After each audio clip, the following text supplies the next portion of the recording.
à Jérusalem, en Israël, nous sommes au jardin des tombes.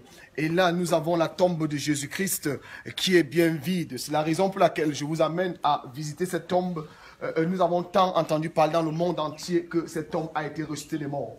Et nous voulons passer, bien-aimés, nous voulons passer, voir ça visuellement pour voir effectivement est-ce que Jésus-Christ a été ressuscité des morts. Et lorsque nous entrons dans cette tombe, nous allons trouver effectivement que Jésus-Christ a été ressuscité des morts. C'est là où Jésus a été couché, bien-aimé. Il était couché là le premier jour, le deuxième jour, le troisième jour. La Bible déclare, lorsqu'il arriva, il trouvera ici, bien aimé, que lorsque les gens viendront le matin, ils vont trouver que Marie de Madeleine et Marie vont trouver qu'il n'existe plus parce que la pierre a été ôtée. En ce moment que je te parle, depuis la tombe de Jésus qui est vide, je vais déclarer dans ta vie, au nom du Seigneur Jésus-Christ, toi qui écoutes le son de ma voix, je déclare, quelle que soit la maladie qui est dans ta vie, quelle que soit la difficulté que tu vis en ce moment, depuis la tombe de Jésus, je déclare que tu reçoives la santé totale au nom de Jésus-Christ. Je détruis toute puissance obscure. Je détruis toute puissance de la sorcellerie et du vampirisme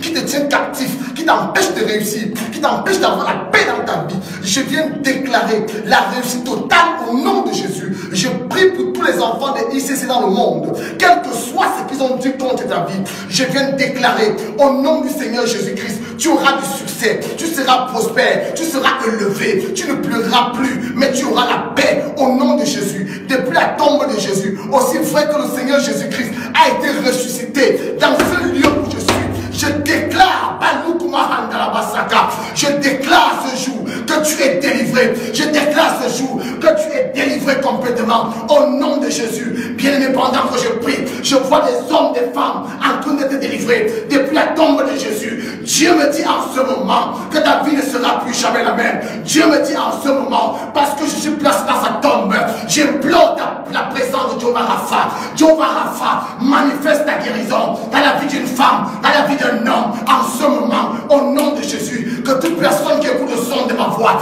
reçoive la guérison au nom du Seigneur Jésus-Christ. Amen. Merci bien-aimé, que Dieu te bénisse et reçois cette guérison. Amen.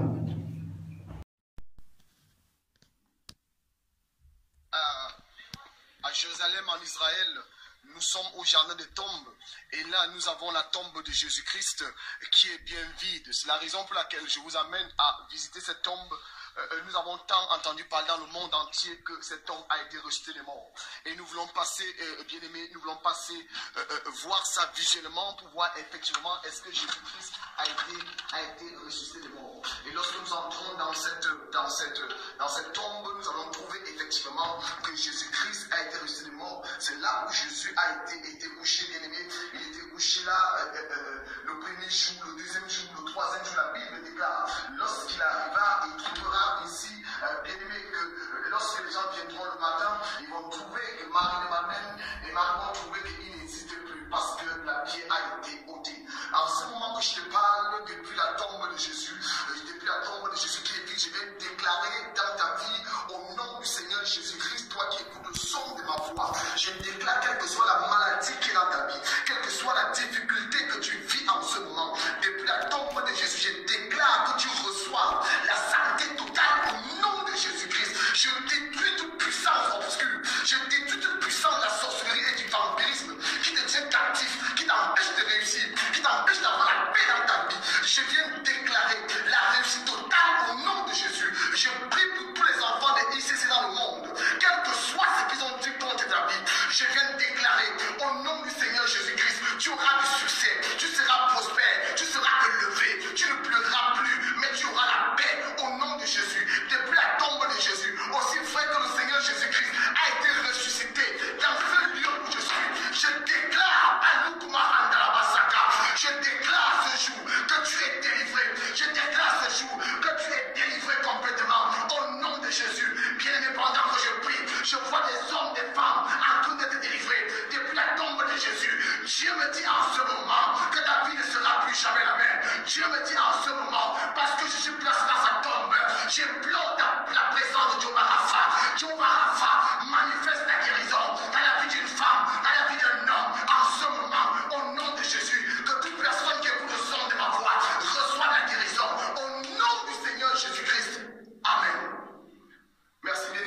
Dieu te bénisse et reçois sa guérison. Amen. Frères et sœurs, vous avez suivi vous-même, vous avez suivi comment ce monsieur vociférait. Ce monsieur est en train de crier dans le soi-disant la tombe de Jésus. Oh, mes frères et sœurs, ce qui arrive aujourd'hui, c'est ça.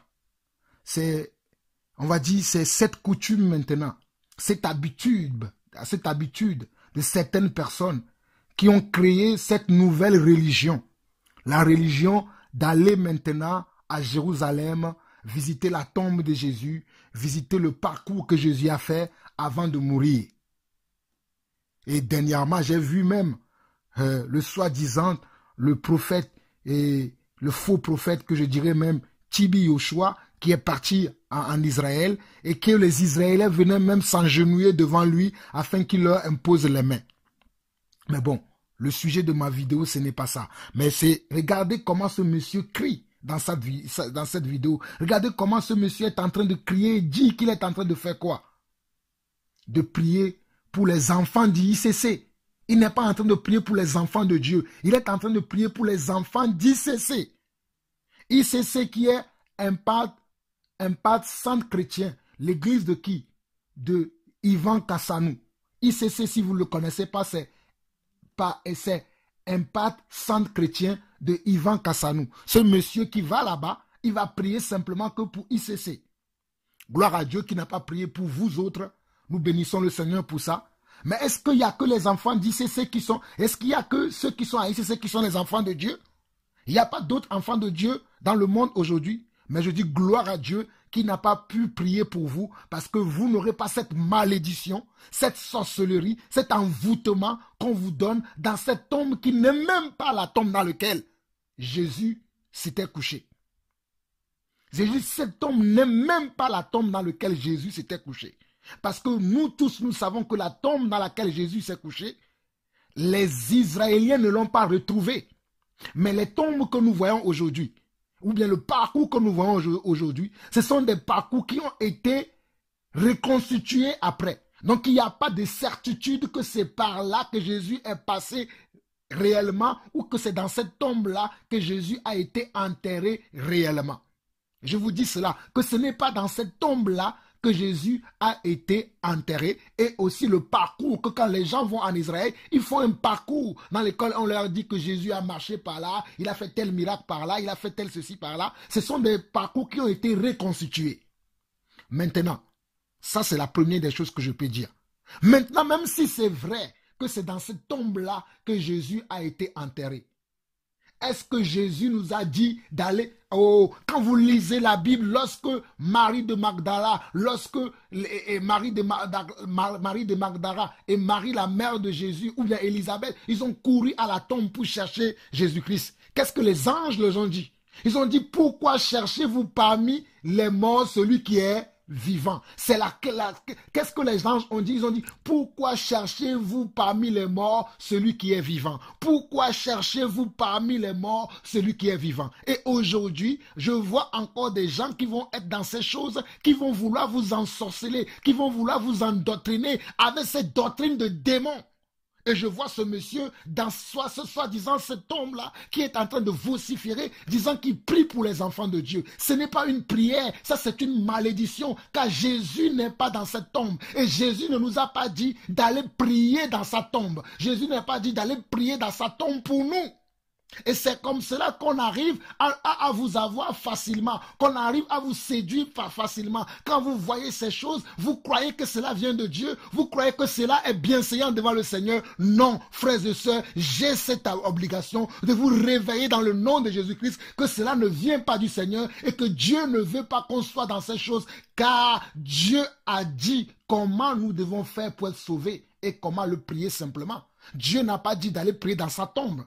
Même les apôtres qui ont été nos prédécesseurs ont-ils prié dans la tombe de Jésus? Dieu leur avait dit, attendez-moi dans la chambre haute jusqu'à ce que vous recevez quoi? Le Saint-Esprit, la puissance d'en haut. Et lorsque cette puissance est arrivée sur eux, est-ce que les apôtres ont retourné dans la tombe?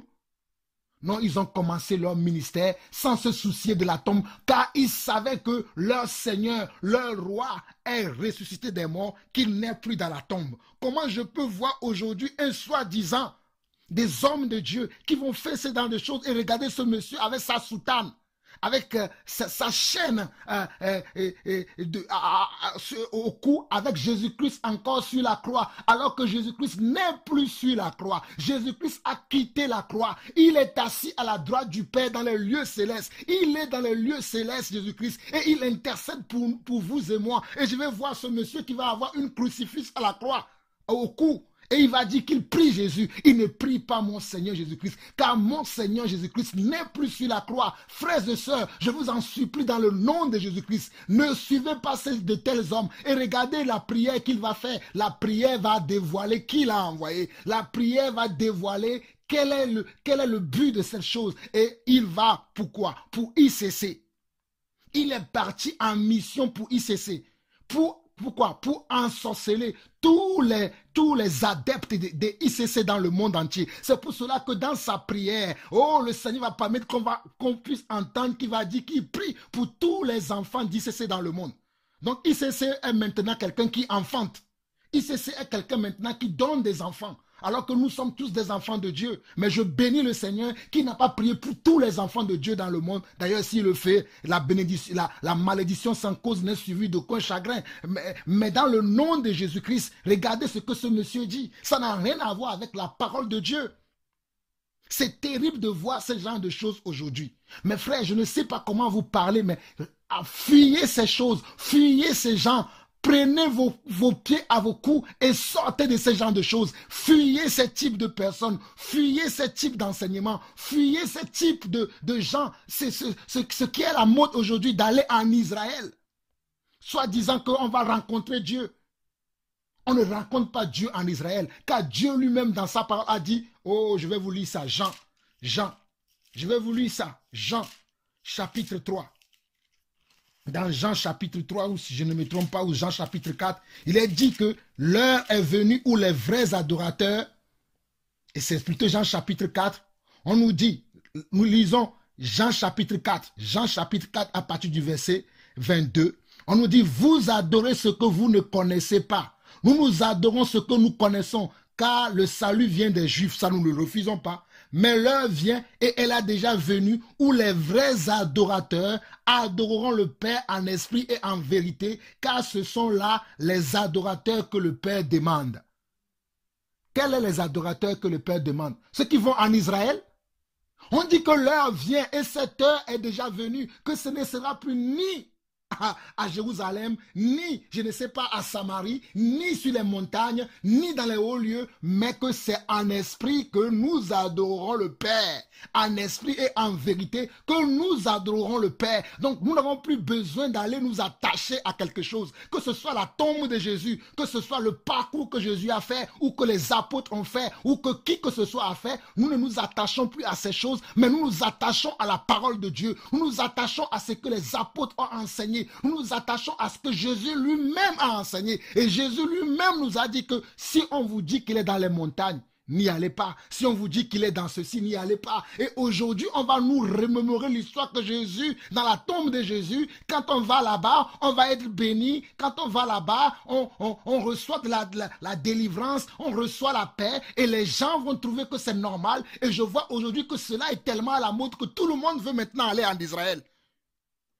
Je ne suis pas contre le fait de vouloir voyager pour connaître Israël, pour connaître ce pays qui est le pays de nos ancêtres, Abraham, Isaac et Jacob, c'est bien.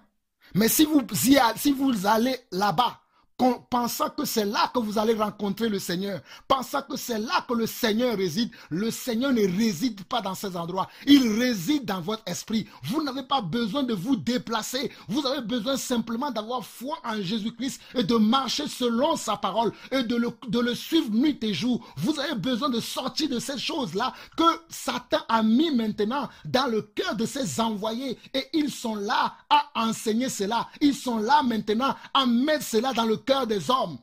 Je connais beaucoup de pasteurs aujourd'hui que chaque année, ils font le pèlerinage maintenant en Israël. Je connais beaucoup de pasteurs maintenant de mon pays, le Togo, qui même prêtent de l'argent aux gens pour qu'ils aillent en Israël, soit disant qu'ils vont aller là-bas pour recevoir leur délivrance, pour recevoir leur guérison, pour recevoir la joie, la paix.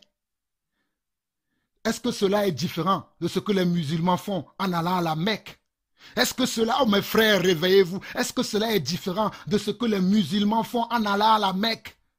Mes frères, l'heure vient où les vrais adorateurs adoreront le Père en esprit et en vérité. Je vous dis que Dieu ne se trouve plus ni à Jérusalem, ni à Samarie, ni dans une montagne, mais Dieu se trouve dans vos cœurs. Il habite dans ton cœur. Il suffit que tu l'ouvres ton cœur, car il a dit que l'heure vient. Lisez la parole. Il a dit que l'heure vient où j'habiterai dans vos cœurs. J'habiterai dans vos cœurs. Je serai votre Dieu. Oh, mes frères. Oh, alléluia. Lisons encore un passage. Mes frères, je suis stomaqué de voir ce genre de choses. Je suis stomaqué de voir ces hérésies qui circulent de gauche à droite. Aujourd'hui, lisons 2 Corinthiens chapitre 7. 2 Corinthiens chapitre 7. Il y a tellement de passages, mais je ne veux pas tellement durer dans ces petites choses parce qu'il faut que vous lisez vous-même la Bible. 2 Corinthiens plutôt chapitre 6. 2 Corinthiens chapitre 6, il dit quoi? 2 Corinthiens chapitre 6.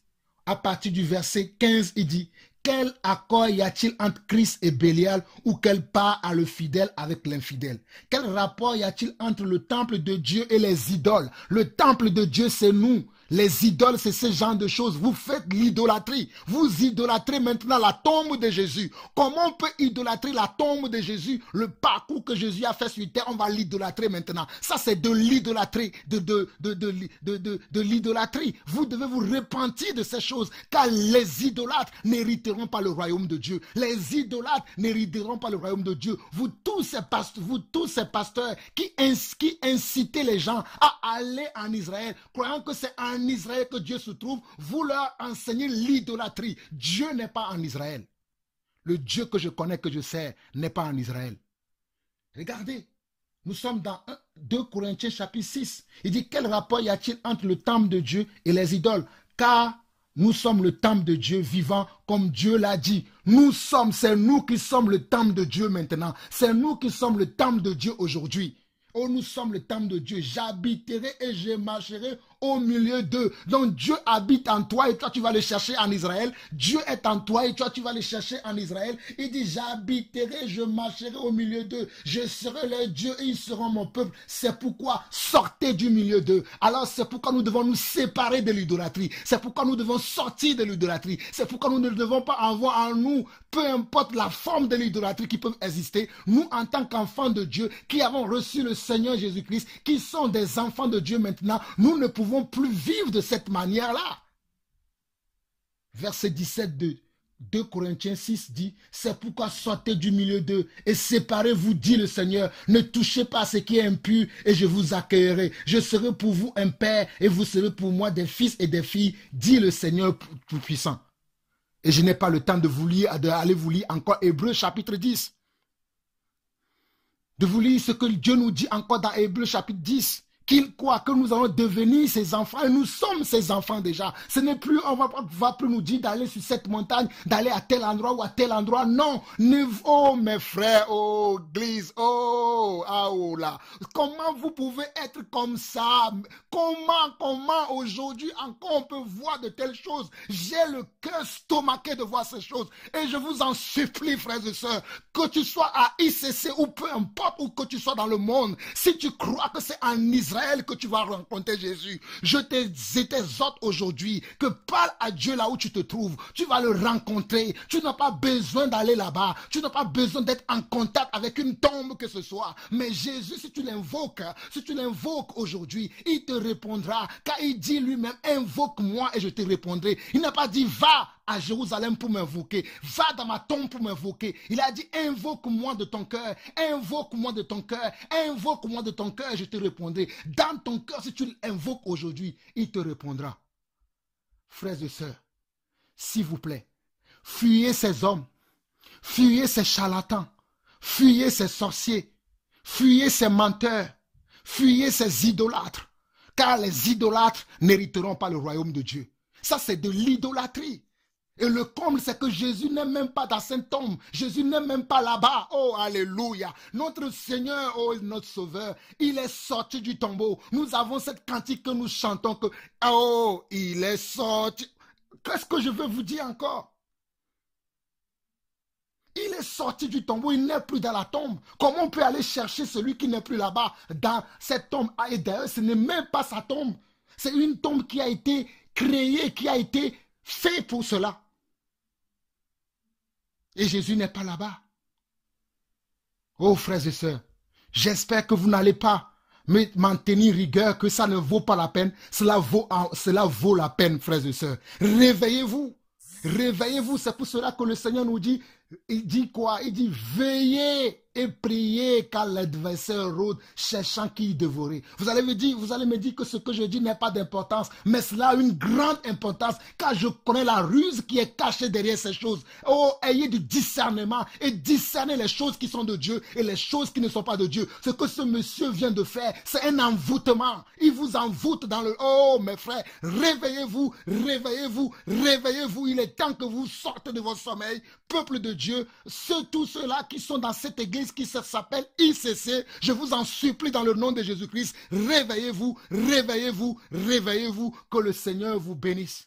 Que le Seigneur vous bénisse. Tout ce que nous voulons, c'est que vous sortiez de toutes ces choses. C'est que vous allez à la rencontre du Seigneur sans utiliser quoi que ce soit, mais vous utilisez simplement votre foi. Vous utilisez simplement votre foi et la parole de Dieu et non toutes ces choses-là. Et sachez que Christ n'est plus dans la tombe, car lorsque les femmes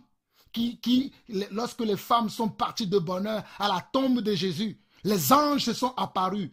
Vous allez trouver ça dans l'évangile de Matthieu, dans l'évangile de Marc, dans l'évangile de Luc, dans l'évangile de Jean. Les anges se sont apparus, ils ont dit, pourquoi vous cherchez celui qui n'est plus là? Il n'est plus là, il n'est plus dans la tombe. Il n'est plus dans la tombe. Jésus n'est plus dans la tombe. Et même les anges se sont apparus, on dit à ces dames, pourquoi vous le cherchez là? Parce qu'il n'est plus dans la tombe. Il est sorti du tombeau. Jésus est sorti du tombeau. Il est sorti du tombeau, il est Seigneur. Tout genou fléchira, toute langue confessera que Jésus est Seigneur. Il est Seigneur, Jésus-Christ est Seigneur. Il est sorti du tombeau, il est Seigneur. Alléluia, tout genou fléchira, toute langue confessera que Jésus est Seigneur. Il est Seigneur, Jésus-Christ est Seigneur. Il est sorti du tombeau, il est Seigneur. Tout genou fléchira, toute langue confessera que Jésus est Seigneur. Jésus-Christ est Seigneur. Il est sorti du tombeau, il est Seigneur. Alléluia. Tout genou fléchira, toute langue confessera que Jésus est Seigneur. Oh, Jésus-Christ est Seigneur. Il est sorti du tombeau, il est Seigneur. Tout genou fléchira, toute langue confessera que Jésus est Seigneur. Oh, Jésus-Christ est Seigneur. Il est sorti du tombeau, il est Seigneur. Alléluia. Tout genou fléchira, toute langue confessera que Jésus est Seigneur. Toi qui crois que c'est en Israël que tu vas aller rencontrer le Seigneur Jésus, je te dis que Satan t'a trompé. Toi qui crois que c'est en visitant la tombe de Jésus que tu vas connaître une expérience avec Christ, je te dis que Satan t'a trompé. Tu as besoin simplement d'avoir la foi maintenant. Si tu as cette foi dans ton cœur maintenant, tu auras une expérience avec Jésus-Christ. Tu n'as pas besoin d'aller là-bas, car l'heure vient où les vrais adorateurs adoreront le Père en esprit et en vérité. Repentez-vous, repentez-vous, repentez-vous, repentez-vous, repentez-vous, repentez-vous, repentez-vous, repentez-vous, repentez-vous, repentez-vous, repentez-vous, repentez-vous au nom du Seigneur Jésus-Christ. À bientôt. Au revoir.